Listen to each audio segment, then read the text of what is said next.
Well, welcome back to our study on 1 John. My name's Sari, and we're going to be looking at chapter 4 together today. Well, I don't know about you, but I'm really feeling for the original readers of this letter the more and more we get into the letter. Here they are, grown up as Jews, and they've grown up under those Jewish axioms that God is one and that no human is divine. And then they've heard the good news from the apostles. And now they understand that Jesus is the Messiah and the Son of God, and that one God has in fact three persons. And then there's been some people within their community who've caused division and strife with their false beliefs about Jesus. And these dissenters left the community as a result. Unfortunately, they didn't stay away, but they're coming back to this community of believers, trying to persuade people to come over to how they see Jesus' lack of divinity and lack of humanity. And here's John in 1, 2, and 3 John, writing to these communities, trying to protect them from these liars and strengthen them in God's truth. You'll remember that this letter is not written as a linear argument, principle on principle, but it's more like a poetic sermon where John cycles through themes, filling them out each time he revisits them. And the themes have been warning about these deceivers. There's a theme about the truth that God is light. There's a theme about the truth that God is love. And then there's a theme where he's reassuring the readers who are living in that light and living in that love that they're actually living in God. So John is combating the lies of the deceivers by soaking the readers' spirits in the truths of light and love by coming back and back to them again. Well, today we're going to look at how he's expanding on these themes of truth, light, and love in chapter 4. And I want to specifically consider the significance of the incarnation as a manifestation of God's love. In chapter 4, John interrupts his theme of love that he was amplifying in chapter 3 to return to warn the readers further about the deceivers, the liars, the antichrists, literally the opponents of the Messiah. Now he's calling them false prophets as well. They are falsely claiming to hear from God and to speak for God. Well, John wants the readers to be able to discern the truth for themselves. In verse 1 we read, "Dear friends, don't believe every spirit, but test the spirits to see whether they are from God." Test in the Greek, dokimazo, means to scrutinize to see if genuine, to examine something before deeming it worthy. So John's saying, don't be gullible or passive about what you accept as truth, but actively evaluate it. And then John goes on to equip them with two ways to test spirits. First of all, they're to check out the veracity of what the spirits are saying. And we see that in verse 2. Every spirit that acknowledges that Jesus Christ has come in the flesh is from God, but every spirit that does not acknowledge Jesus is not from God. This is the spirit of the Antichrist. So John is saying, if the spirit denies the incarnation, then it's not from God. As N.T. Wright tells us, we can't know for sure what deception or false message is being challenged here by John, as there were so many religious and political movements going around in the first century. So to understand specifically what John was challenging, biblical scholars use a tool called mirror reading. And what they do is they infer from the statements, the commands and concerns in the letter what the actual issues, problems and theology was of the original readers of the letter.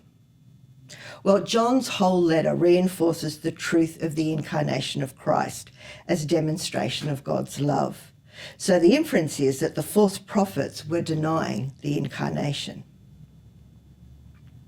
Well, the second test is to evaluate who is listening to these speakers, who are agreeing with what they're saying. In verse 5 we read, "They are from the world and therefore speak from the viewpoint of the world, and the world listens to them." The world here, cosmos, in the Greek means earth or world as we know it, but it also refers to everyone who is alienated from God and by nature in opposition to Christ. So the litmus test is, if the message is palatable to the world, that is people who don't know Jesus, then it's probably not a spirit of truth, especially when it comes to the incarnation of Jesus.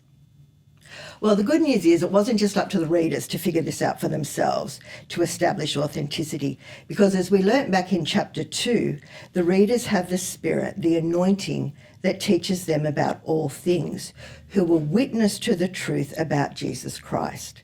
And now in chapter 4, in verse 4, we're reassured that they can rely on Jesus' Spirit in them, because the Spirit has already overcome the world. That is, the Spirit in them, the Spirit of truth, has overcome the lies of the Antichrist.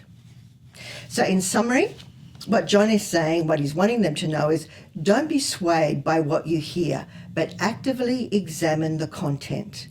Does it align with the truth of the Son of God coming in the flesh? And then check out if the people believing the message actually know Jesus. As you discern, you can rely on the Spirit in you to guide you into all truth. I'm just going to pop my glasses on now so I can help myself see here. Well, John then returns to expand further on his theme of God's love and ours in the remainder of chapter 4. We learn that God is love. We are to love one another, and that this love we have for each other, that is our assurance that we are in a love relationship with God. But let's have a look at the nature of this love. What sort of love is this?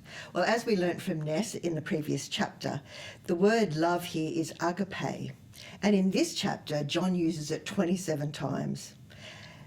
And I just love the fullness of this word. This is a dear love of affection, particularly between family members. It carries the sense of wanting to do good for others, of benevolence and charity. And it's also a welcoming in kind of love, inviting them in. It was the word that was used for the communal meals or the love feasts that they had in the early church. So this word agape describes the love that God has for us, for humanity. It describes the love that God has for his Son, Jesus. It describes the love that people have for God, their Father, and the love between us as family members. So as we go on to look at God's love and ours, keep in mind the familial, affectionate, inviting nature of this love. And now let's have a little explore about the incarnation. In verse 9, John states God is love, agape, but we see in verse 10 that this isn't a philosophical definition of God's essence. It's not just like there's a vibe of love in the air or something, but love that is shown in the history-changing act of God sending his one and only Son into the world as an atoning sacrifice for our sins that we might live through him. This doctrine of incarnation is central to the Christian faith and one that distinguishes us from all other faiths. The word incarnation is literally the taking on of flesh. So incarnation means that God came down and dwelt among us in the person of Christ.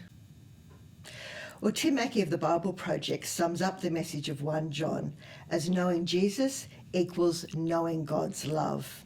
And it's this invitation to know that I want to explore. What does it mean to know incarnational love? Well, Tim Keller describes the incarnation as God punched a hole in the roof of the world and has climbed in. And he was playing on C.S. Lewis's analogy that Hamlet can't know Shakespeare unless Shakespeare writes himself into the play. In other words, the author has entered the story so that the players may know him. So it means when we talk about knowing God and being known by him, we're not talking a logical agreement with doctrine, but we're talking a relational, growing knowing when it comes to the incarnation. Verse 16 tells us that we can know this love, that we can rely on this love, and we can live in this incarnational love. And know here in the Greek is gnosko, and it fills it out. We can come to learn to know this love. We can perceive this love. We can feel it, and we can understand this incarnational love intimately. And we can rely on this love, pistu, means to place confidence in, to entrust myself to it, which I think is a beautiful picture, that this incarnational love is something that I can entrust myself to. And to live in this love is to meno in the Greek. It means remain in the love of the incarnation, to abide in it, to continue to be present to it. Gives us that idea that this is something that I am actively aware of, that I'm making myself present to. And again, that concept of I am kept by this incarnational love. And as you are, you will know that you live in God and he lives in you. Well, the other side of the coin of knowing this love is that we are fully known and understood because of Jesus' incarnation.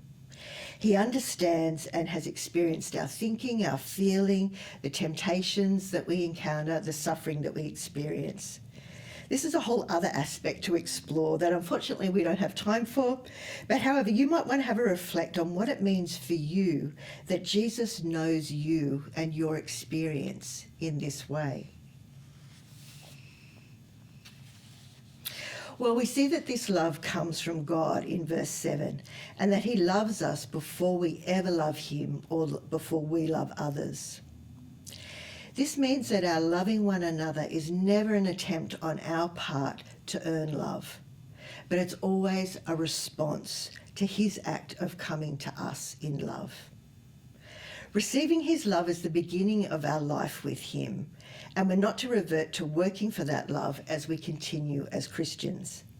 Our rhythm of life is to be an ongoing cycle of receiving his love, becoming his love, and releasing his love. This was Jesus' model. When baptized in the Spirit, he was also baptized in the Father's love. Remember, this is my Son, whom I love. With him I am well pleased. It was only after this baptism of love that Jesus went out to love others. And as we practice living in God's rhythm of receiving, becoming, and releasing love, I'm going to recommend Leif Hetland's book to you, The Love Awakening. That's something that we've been doing in our healing ministry teams that we've found really helpful in our own discipleship with Jesus and learning to live in response to God's love. Well, in this chapter, John also talks about what this love accomplishes. In verse 12, it says, "No one has ever seen God, but if we love one another, God lives in us, and his love is made complete in us." Well, love is made complete in believers when they love one another. As we love one another, we can bring what has been missing in each other's experience. We can bring acceptance and encouragement, belief and resource, and we can bring safety and healthy boundaries and even attachment where that's been missing for people. And as we love each other like this, we begin to see that we're free to love, and we know that God's love is working in us. And in the process, we're building up our own identities as God's children and building other people's identities as God's loved children. Colin Kruse, in his commentary on 1 John, has a lovely phrase for this process. The circuit of God's love is completed when we love one another. And I think that's a great picture of the energy of God's love. It comes to completion and full effect as we receive, become, and then love others with that love. And I think of it as a huge privilege that as beloved children of God, we get to embody God's agape love to others, just as Jesus embodied God's love to us, so that we could know what the Father was like and how he felt about us. So as we dearly love others with affection, wanting the best for them, we are welcoming them to the Father's family table.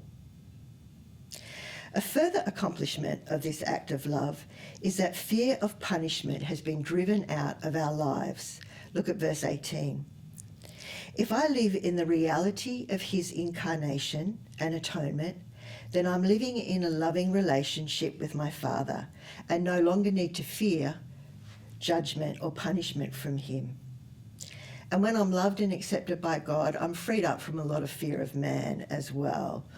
I would tend to use fear, worry, anxiety that I'm noticing in myself as an alert that I'm not actually knowing God's love in that situation or that experience.